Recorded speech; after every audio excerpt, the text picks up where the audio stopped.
Quoi de mieux pour apprendre une nouvelle version de Vue et sa célèbre Composition API que de créer une petite application très concrète.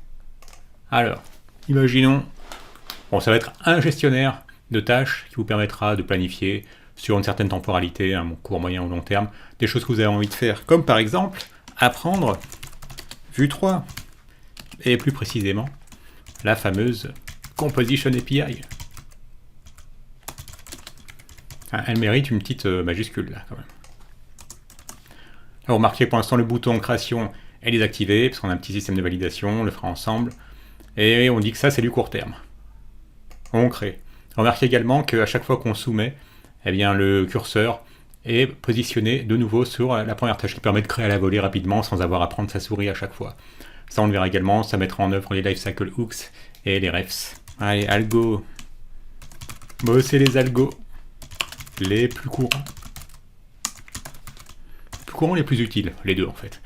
Allez, ça c'est du moyen terme. Boum. Et enfin, déjeuner. En fait c'est déjà fait. Mais bon, ça c'est une tâche infinie, puisque tous les jours, il faut recommencer. Je vais mettre du long terme, juste pour avoir la troisième temporalité. Voilà. Et donc ensuite, on peut aller dans les tâches.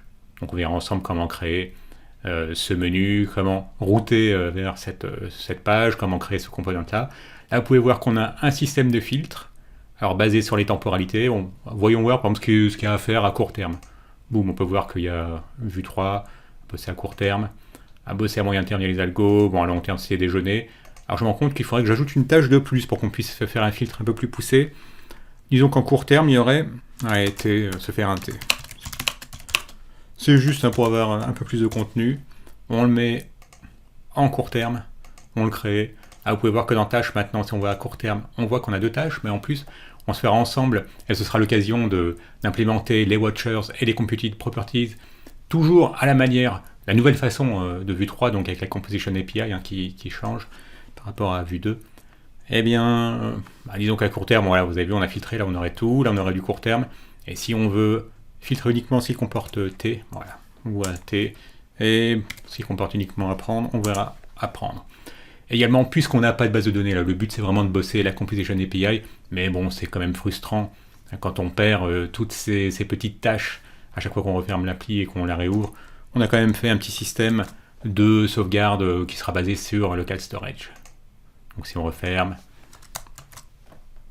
qu'on réouvre et qu'on retourne dans notre task, vous voyez, elles sont toujours là, tout simplement parce que on verra ensemble comment gérer le local storage pour créer sauvegarder nos tâches, les récupérer. Et imaginons qu'on ait envie de supprimer celle-ci, déjeuner. Vous pouvez voir, c'est celle qui en a l'index 1. On la supprime et ça marche, ça a bien été pris en compte dans le local storage. Voilà, c'est une petite application simple et qui permettra de mettre en œuvre toutes les nouveautés de la Composition API et tout ce que vous utilisez plus couramment, comme je vous le disais, donc les événements, créer des custom events pour communiquer depuis le formulaire par exemple vers le composant racine app, créer des computed à la façon dont on le fait en Vue 3 avec la Composition API, créer des watchers, gérer des lifecycle hooks, parce qu'il y a des choses qu'il faut faire à des moments précis, là, en l'occurrence pour pouvoir gérer notre curseur, il faut aller attendre que votre component soit monté dans le DOM, etc. Donc c'est des choses très concrètes sur une appli que vous allez pouvoir faire en un peu plus de 2 heures. Et si cette formation rencontre un certain succès, eh bien vous pourrez suggérer des évolutions que vous auriez envie de voir sur cette application ou sur une autre. Ça dépendra ensuite du succès qu'elle aura rencontré. Donc à minima, elle va comporter toute cette application. Ensuite, si au fil des mois, elle monte, on pourra rajouter des choses en fonction de ce que vous m'indiquerez. Bon là, évidemment, ce sera ceux qui auront acheté la formation qui auront évidemment la voix au chapitre plus que ceux qui ne font que passer. Mais bon, ça n'est pas un mal. Je suis encore en train d'éditer des vidéos. Pour l'instant, il y a 1h30 de contenu. Ça fait...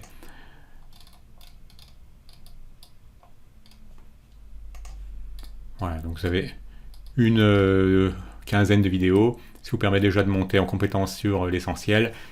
Eh bien, vous bénéficiez, pendant cette partie où je suis encore en train de rajouter des vidéos, de 40% de réduction. Vous pouvez y accéder via le coupon que j'ai mis en description. Et sinon, si vous connaissez Code Concept, vous savez que vous pouvez accéder à toutes les formations en utilisant ce forfait complet à 12 € par mois sans engagement. Donc vous pouvez très bien le prendre qu'un seul mois, bosser tout ce que vous avez envie de bosser, et ensuite annuler, puis reprendre que dans 2, 3, 4 mois. Il n'y a vraiment aucune contrainte à ce niveau-là. Si vous préférez l'abonnement annuel, eh bien vous aurez 2 mois offerts, donc ce sera 12 mois pour le prix de 10. Sur ce, comme c'est vendredi, bon week-end et happy coding!